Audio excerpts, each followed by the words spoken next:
哪一句闽南谚语谈论女子和男子的断掌文。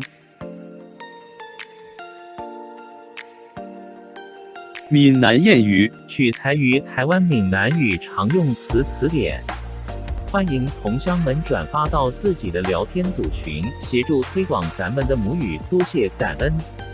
闽南谚语长长查甫做相工，长长查某酒空房。女子断掌纹表个性强会克先生，男子断掌纹有大志可以做大官。这种旧思维是以往命相师的无稽之言，当笑谈可也，不宜轻信。